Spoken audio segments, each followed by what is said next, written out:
Et donc on peut terminer avec notre 5e et dernier joueur du jour, c'est Shai Gilgeous-Alexander. 34 minutes de jeu par match en moyenne, 75 matchs, 110 de true shooting plus, donc plus 10% d'efficacité relative à la moyenne. C'est une folie sur 33% d'usage. Et encore là, c'est l'usage que du scoring de Basketball Référence. Donc plutôt, je peux te lancer, saison exceptionnelle de calibre MVP, on peut le dire, je pense. Ouais, et alors, comme à chaque fois que on fait des joueurs qui font des saisons exceptionnelles, je trouve que c'est presque difficile de trouver quelque chose à dire. Parce que, c'est une saison c'est trivial, remarquable. Ouais, qu'est-ce qu'on peut dire de plus, à part que c'est une saison remarquable? C'était déjà un joueur qui était excellent, mais qui en plus là a ajouté une adresse globale encore meilleure. Notamment avec des statistiques, alors j'avais noté mais j'arrive pas à me relire, donc évidemment c'est pas pratique du tout, mais des statistiques dans le corner à 3 points incroyables. Voilà, il tourne à 53% sur la saison. Bon, alors il en a pas pris beaucoup, mais voilà. C'est 69% au cercle quand on sait le nombre de fois où il y va. C'est juste incroyable pour un meneur. Ouais. Donc en fait je sais pas trop quoi dire, si ce n'est que c'est direct top 5 quoi. Alors peut-être que la seule petite réserve qu'on peut avoir, c'est que c'est pas un passeur d'élite pour dire que c'est un meneur, mais en même temps il compense ça par ce style de jeu qui est très étrange corporellement. C'est-à-dire qu'au lieu de créer l'incertitude par la passe et par des passes géniales comme peuvent faire d'autres, lui il l'a créé par ses mouvements du corps, où il a l'impression que son corps va à un autre endroit que ses mouvements laissent penser, par ce rythme aussi d'accélération et de décélération qui est unique. Donc c'est pas pour rien qu'il a fait je sais pas, 2e ou 3e du vote pour le MVP, je sais plus. Ouais. Donc oui c'est juste une saison exceptionnelle. Et d'ailleurs, en play-off, même s'ils ont été éliminés, il a fait aussi une très bonne saison. Et on voit que son efficacité baisse un peu, ce qui est normal, mais ne baisse pas non plus de manière terrible. Hein. Notamment à 3 points, il est à 43% en play-off, ce qui est mieux que sur sa saison, bien mieux. Il reste à 49% à mi-distance en play-off, contre 51% en saison régulière. C'est juste au cercle que ça baisse un peu, mais bon, là il aurait fait 69% sur tous les play-offs, ça serait devenu absolument dingue. Donc très très très belle saison, largement la meilleure des 5 dont on parle, et sans doute dans le top 5 à la fin de la saison, j'imagine. Enfin, à la fin du classement.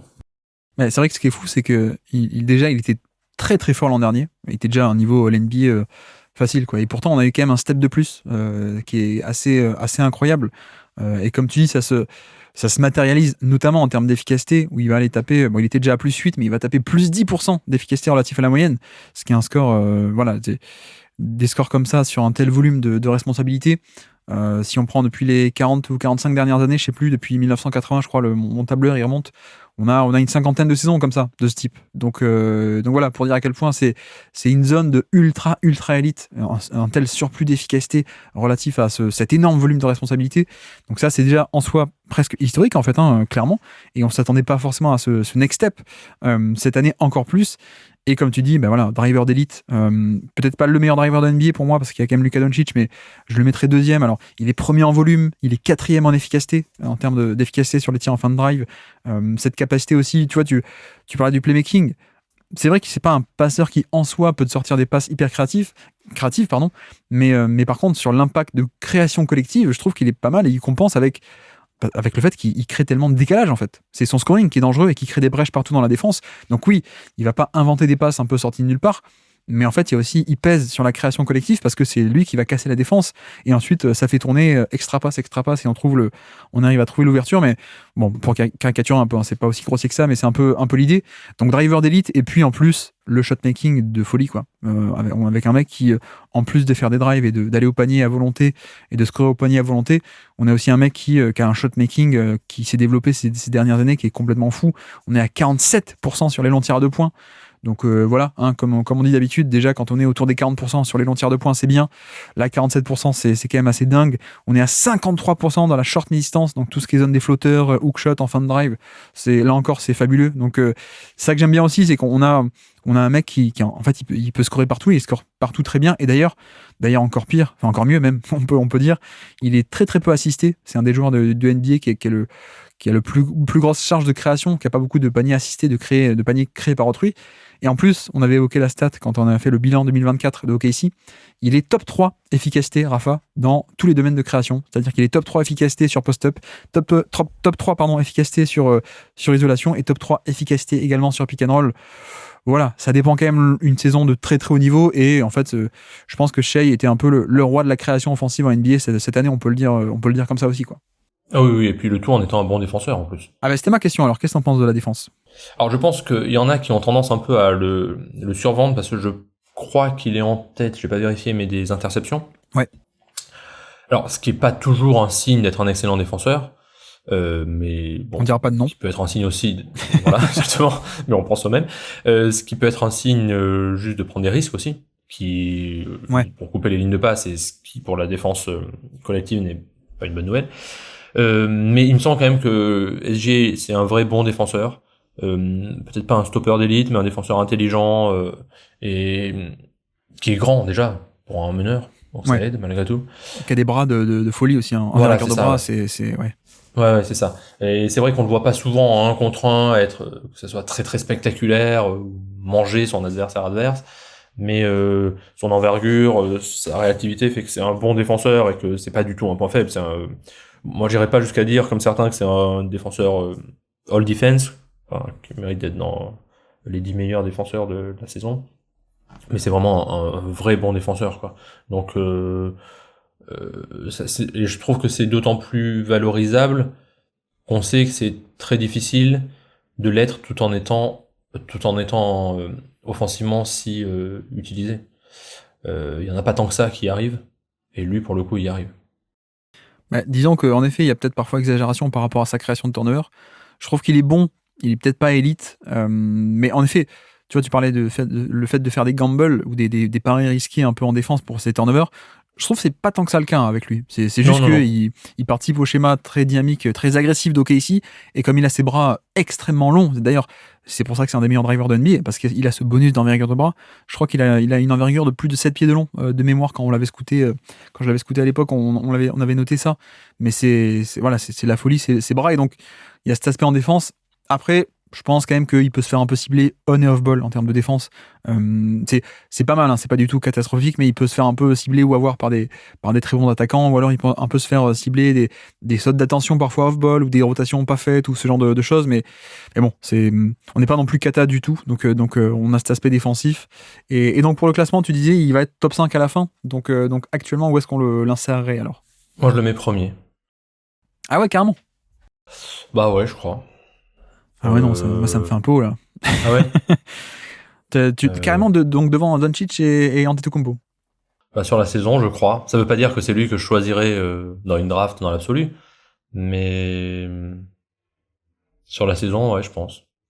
Parce que tu vois, en termes d'efficacité, Giannis est encore plus monstrueux, par exemple. Encore plus monstrueux, avec ce même profil de un peu de passing, mais c'est surtout la création de décalage, en étant un scoring encore plus impressionnant.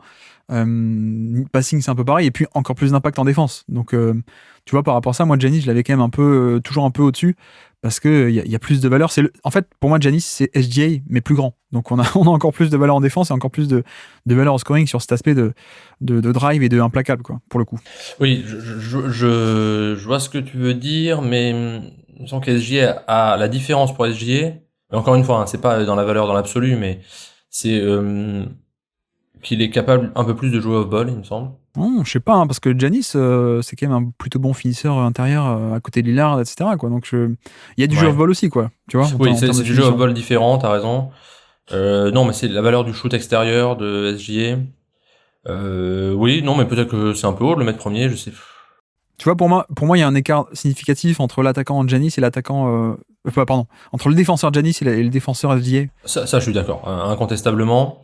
Mais en fait, dans quelle mesure, là, tu prends en compte les playoffs ou pas? Parce que moi, ça joue un peu On prend tout, on prend toute la performance de toute la saison, ouais, ça rentre là-dedans, ouais.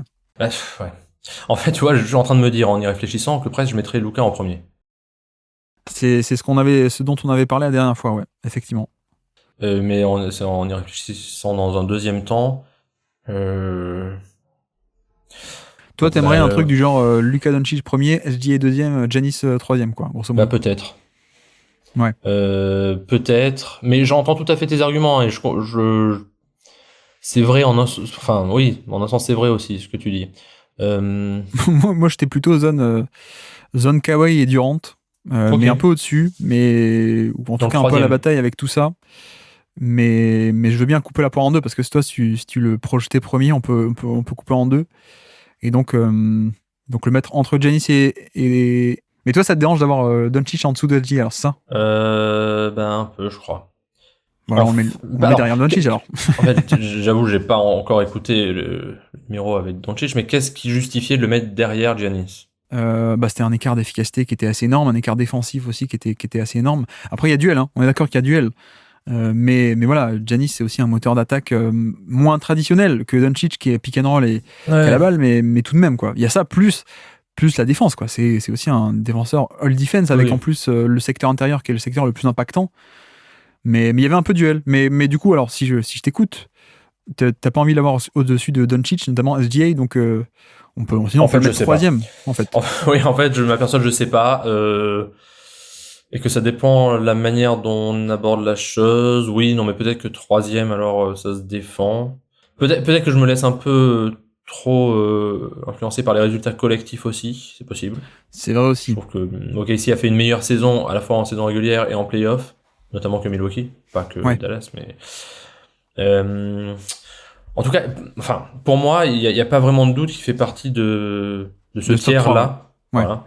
Et je le mets, pour le coup, sans aucun doute, au-dessus de Kawhi et Durant et Tatum. Mais ensuite, je veux bien entendre que peut-être que c'est plus logique qu'il soit troisième. Parce que tu vois, on a dit SGA, il a plus 10% d'efficacité relatif à la moyenne sur un gros volume. Giannis, il a plus 12 sur même un volume aussi énorme, plus tout ce qui est impact all defense, etc.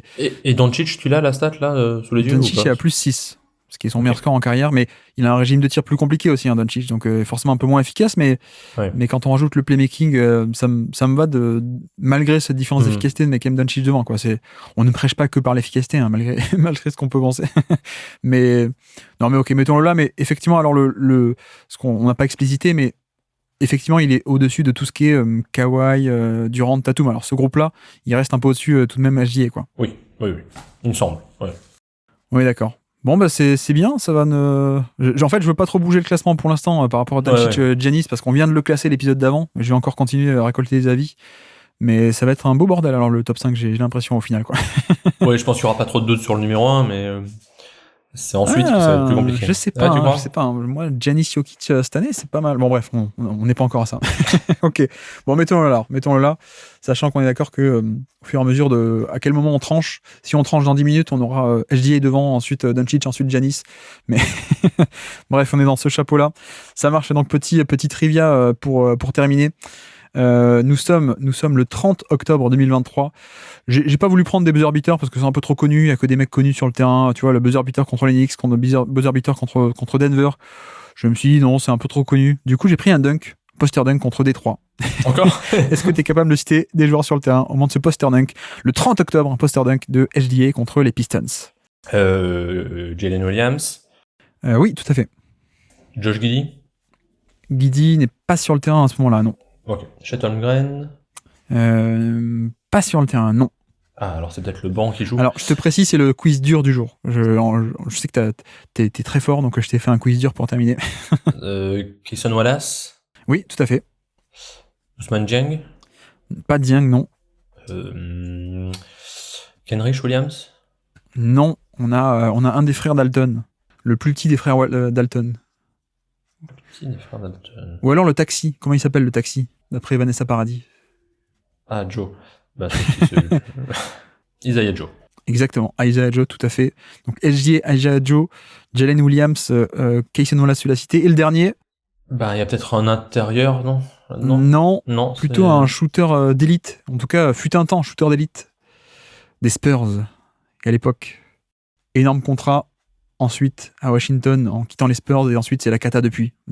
Ça fait 3 ans que c'est un mec qu'on met dans des trades pour équilibrer le trade, mais on s'en fiche de lui. Un Européen, shooter d'élite. Ah oui, Bertans. Davis Exactement, Bertans. Davis Bertans. J'avais oublié hein. Il a été échangé ensuite, mais je sais plus où d'ailleurs. Oui, effectivement. Ok. Et il est plus en NBA. Il a signé, je sais pas où, mais plus en Exactement, NBA. tout à fait, ouais. Il avait fait une saison ou deux excellentissime aux Spurs, et puis depuis, il signe un gros contrat. Et puis à Washington. Et voilà. C'est Washington qui lui signe son contrat. Tout à fait, ouais. Tout à fait. Et depuis, c'est un mec qui est juste là pour un salary filler, quoi, grosso modo. Bref, et côté Détroit, ça va être marrant aussi. Alors, côté Détroit, donc là, en plus, c'est le début de saison, donc c'est vraiment le moment où il fait n'importe quoi, Monty Williams. Et en plus, c'est le banc. Oh là. Bon, alors, est-ce qu'il y en a qu'on a cité tout à l'heure? Je crois pas, c'est ça qui est marrant. Ou alors, il y en a un. Mais justement, alors, tu disais, c'est le début de saison, c'est le banc. Qu'est-ce qui s'était passé au début de saison, Monty Williams, le banc? Il faisait jouer Jaden Ivey sur le banc. Exactement, c'est Ivey qui l'aimait pas trop, qui faisait jouer sur le banc, tout à fait. Donc Ivey est sur le terrain. Alors, attends, je vais racler un peu les fonds de tiroir. Est-ce qu'il y a Isaiah Livers? Non, Livers n'est pas là, ma foi. Par contre, si je te dis, toi, ton prénom c'est Rafa, c'est juste? Oui. Ah oui, donc il y a Marcus Sasser. Marcus Sasser est là, tout à fait, exactement. Voilà. Est-ce qu'il y a Stewart? Exactement, Stewart est là. Il nous reste aussi un mec qui avait un homonyme de backcourt à l'époque au Jazz. C'est pas Tito et Totti, c'était à l'époque ils avaient drafté Alec Burks, un arrière et un meneur. Exactement, Alec Burks. Alec Burks et Trey Burke, ouais, tout à fait. Ouais. Et puis le dernier, il est à la retraite. Joe Harris. Exactement, retraite surprise à cause de. Qu'est-ce que c'est que ce line-up? C'est le line-up du 30 octobre, du tout début de saison. C'est Jaden Ivey, Alec Burks. Abominable défensivement. Ouais, Joe Harris, Isaiah Stewart et Marcus Sasser, voilà, c'est magnifique. Mais non, ouais, voilà, je voulais aussi faire ça. Petite pensée pour Joe Harris, qui nous a quitté, enfin, qui nous a quitté la NBA. Non, mais c'est le déclin qui a été monumental. Enfin,